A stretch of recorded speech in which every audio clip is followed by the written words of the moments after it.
Ese ashimwe bene data, ndabasuje mu izina rya Yesu. Imana y'amahoro ikomeze ibane namwe aho muherereye hose mu mpande enye z'isi. Imana ikomeze ibiteho kandi bagirire neza, buri wese uko ayifuza ayibone. Tugeze muri wa mwanya mwiza wo kuba imbere y'Imana. Tugiye gutangira dusenga, turirimbe n'indirimbo yo mu gitabo, dusome n'ijambo ry'Imana, dusoze dusenga, ibindi Imana iduha n'umugisha.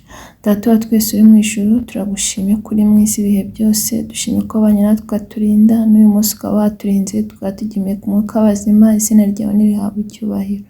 Tugeze muri wa mwanya mwiza wo kuba imbere yawe, duciye bugufi kugira ngo ushyirwe hejuru, tweze utuboneze rwose, dukureho umugayo wose watugaragayeho. Ukimara kutubabarira tuguhaye karibu n'ikaze, ngwino ubane natwe kandi utubere umuyobozi muri byose. Ibyo mbisenze nizeye mu izina rya Yesu, amen. Tugiye gukomeza turirimba indirimbo ya 68 mu ndirimbo zo gushimisha Imana.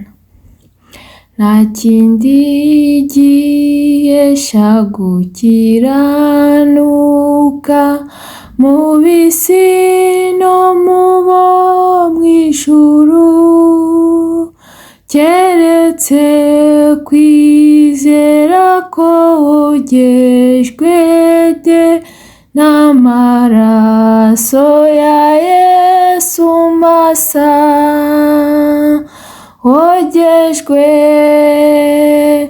na Yesu, watunganijwe n'amaraso, hari ubwo yakuhagije amaraso, mbese imyambaro yawe irera. Amaraso ya Yesu yogeje atyo abanduye imitima yabo,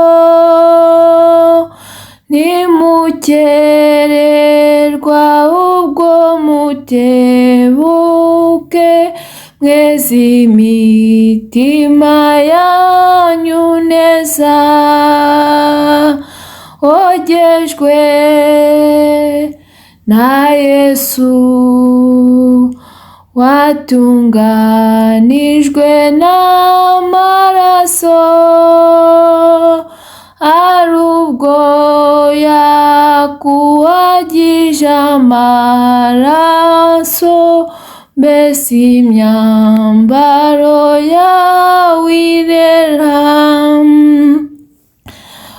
Umukiza ubwo azagaruka afite icyubahiro cy'ubwiza bwe, abatari bezwa bazinjiriwe mu birori by'ubukwe bate,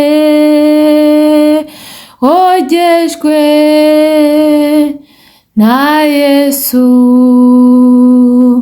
watunganijwe n'amaraso, hari ubwo yakuhagije amaraso, mbese imyambaro yawe irera. Bazatinyuka guhinguka imbere ye, bazahinduka ubwoba busa, no kwiyambura iyo myambaro mibi Yesu akwambikiye y'ubukwe. Bazatinya guhinguka imbere ye, bazahinduka ubwoba busa, no kwiyambura iyo myambaro mibi Yesu akwambikiye y'ubukwe. wogejwe na Yesu watunganijwe n'amaraso, hari ubwo yaguhagije amaraso, mbese imyambaro yawe irera. Dukomeze dusoma n'ijambo ry'Imana dusanga mu Itangiriro ibice ni 4 ku murongo wa mbere kugeza ku murongo wa 11. Umutwe w'amagambo uravuga ngo ibyerekeye Kahini na Abeli. Reka nsome mu izina rya Yesu. Ngo kandi uwo mugabo atwika Eva umugore w'inda, abyara Kahini, aravuga ati mpeshejwe umuhungu n'Uwiteka. Arongera abyara Abeli murumuna wa Kahini. Abeli aba umwungeri w'intama, Kahini aba umuhinzi. Bukeye Kahini azana ituro ku mbuto z'ubutaka ngo ariture Uwiteka, na Abeli azana ku buriza bw'umukumbi we no ku rugimbu rwawo. Uwiteka yita kuri Abeli no ku ituro rye, maze ntiyita kuri Kahini n'ituro rye. Kahini ararakara cyane, agaragaza umubabaro. Uwiteka abaza Kahini ati ni iki kikurakaje, kandi ni iki gitumye ugaragaza umubabaro?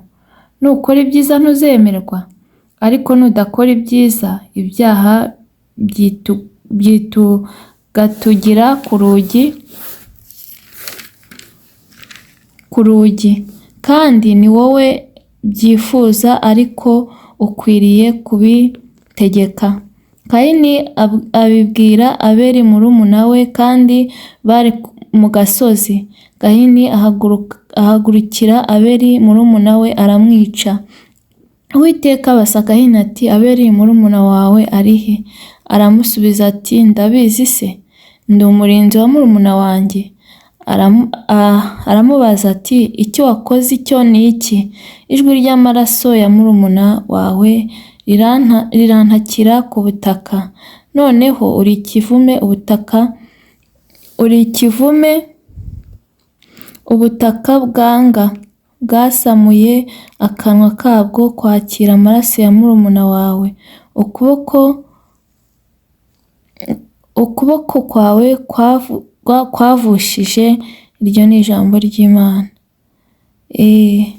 Uyu munsi rero, uyu mugoroba nifuje ko tuganira kuri iri jambo, tuganira kuri Kahini na Abeli. Bari abavandimwe, barakurikiranaga, ariko ntago byagenze neza kubera ko imitima yabo yari itandukanye. Aba ngaba bari abavandimwe, umwe yari umuhinzi, undi ari umworozi. Buri wese rero agera igihe cyo kujyana ituro imbere y'Imana. Abeli ajyana ku matungo ye, Kahini nawe ajyana ku myaka yari yejeje. Ariko ituro rya Kahini Imana ntiyaryishimiye. Ushobora gutanga ituro Imana ntiryishimire, kubera ko burya Imana icyo ibishaka n'umutima. Ireba mu mutima, ikareba ko ubikoze ubikunze, cyangwa ikareba ko ubikoze utibonekeza. Ariko Abeli we yagiye ajyanye n'umutima, Imana iramwishimira ndetse yishimira n'ituro rye.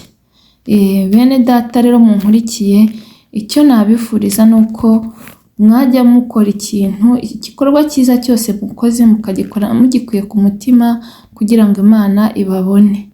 Ahubwo ntimubikore kwishimisha cyangwa kugira ngo mwigaragaze, ahubwo nimubikore mubikuye ku mutima, kubera ko iyo ukoze ikintu cyiza utabikuye ku mutima cyangwa ari ukugira ngo wigaragaze, Imana ntibibona kandi ntibibara. Ibyo biba bibaye imfabusa.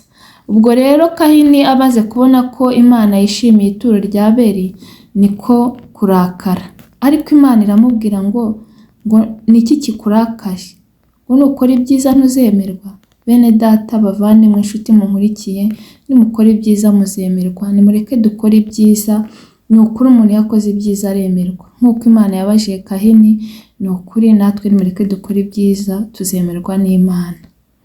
Ubwo rero Imana irangije iramubwira ati ariko nudakora ibyiza ibyaha byitugatugira ku rugi. Iyo udakoze ibyiza nyine ntabwo uri gukiranuka, uri kugendera mu byaha, biba biri kugenda bigusatira ngo kandi ngo ni wowe wo kudutegeka. Bene data nshuti rero nimureke ibyaha byo kudutegeka, ahubwo dukora ibyiza tuzemerwa n'Imana, twirinde ibyaha n'ibisa nabyo. Uyu Kayini yagize ishyari ni ribi, mureke twirinde ishyari kubera ko ishyari rituma umuntu akora ibintu bitari byiza, ishyari rituma umuntu yica. Ni ukuri uyu Kayini yishe umuvandimwe kubera ishyari. Imana ikomeze itubabarire kandi turinde kugira ishyari, ahubwo nidukora ibyiza tureke kwigereranya n'abandi, tureke kuvuga ngo uyu nguyu ngo nshaka kumera nk'uyu. Hoya, nyurwa n'uko uri, ureke gushaka kwigereranya n'umuntu uwo ari we wese, ahubwo unezezwe n'uko Imana yakugize. Gusa ukora ibyiza ni ukuri uzemerwa, twirinde ishyari n'igisa nacyo, ni ukuri Imana itubabarire. Ariko umuririmbyi yavuze ngo wogejwe na Yesu, ngo watunganijwe n'amaraso, ngo hari ubwo yakuhagije amaraso, mbese imyambaro yawe irera. Ni ukuri iyo wogejwe na Yesu, iyo Yesu yamaze kukoza wogejwe mu maraso ye, wirinda ibyaha, wirinda ishyari, wirinda inzangano, ndetse ukirinda no kwica nk'uko Kayini yabikoreye umuvandimwe we. Bene data nshuti rero numvaga nababwira yuko tugomba kwirinda ishyari, tukirinda ubugome bwo mu mutima, kandi tugatanga ituro imbere y'Imana tubikuye ku mutima, tukajyana n'imitima yacu kugira ngo Imana idushime, kandi nidukora ibyiza tuzemerwa. Imana itugirire neza rero, Imana ikomeze ibafashe kandi ikomeze ibaganirize iri jambo. Ariko ni ukuri ko kwigereranya n'umuntu uwo ari we wese, ahubwo nyurwa n'ukuri, ahubwo ukora ibyiza, ni ukuri Imana nawe izakwemera. Imana itugirire neza. Reka rero dusoze dusenga, dushimira Imana ko yabanye natwe muri aka kanya, icyubahiro ni icyayo. Data wa twese uri mu ijuru, turagushimye, tugushimiye neza yawe n'urukundo rwawe, dushimye ko wabanye natwe ukaturinda. Mana wagize neza ku bw'aka kanya waduhaye, twumvishe ijambo ryawe ryo kuntu Kayini n'umuvandimwe wa Abeli byagenze. Kayini yazanye ituro ariko ntiyazana umutima. Mwami Imana ntiwamubona, ntiyagaragara imbere yawe, ariko Abeli azana ituro, azana n'umutima we, aza yaciye bugufi mu mutima. Uramwishimira Mwami, wishimira n'ituro rye. Data wa twese uri mu ijuru, natwe turakwinginze kugira ngo uduhe kuzana umutima no guca bugufi rwose, kugira ngo natwe wishimire ituro tuguha. Mwami Imana, Mana igira neza. Uyu Abeli yaciye bugufi, uramunezererwa, ariko Kayini kubera ishyari, kwigereranya, kwishyira hejuru, bituma akora ishyano, yica umuvandimwe we. Ariko Mwami turakwingize, twebwe turinde gukora ibibi n'ibisa nabyo, ahubwo uduhe gukora ibyiza, kuko ijambo ryawe ryatubwiye ngo nidukora ibyiza ntituzemerwa. Mwami duhe gukora ibyiza uko ushaka. Mana igira neza, Mana ikomeye, dusengeye abatarakwakira nk'umwami n'umukiza w'ubugingo bwabo, baye kukwakira basubiye inyuma, nabo turakwinginze kugira ngo nabo bogeshe amaraso yawe ku musaraba i Golgotha. Mu izina rya Yesu Kristo, imbaraga z'Imana nizibane nabo, gukora kw'Imana kugaragare. Ongera usuke ububyutse mu itorero, gabanya abarimbuka, wongera abakizwa, ongera uha abantu inyota yo gukunda ibyawe, mu izina rya Yesu Kristo. Kandi Mwami Imana, urinde abantu ishyari mu izina rya Yesu, urinde abantu no kwigereranya n'abandi, ahubwo uduhe kunyurwa nuko turi, nuko watugize.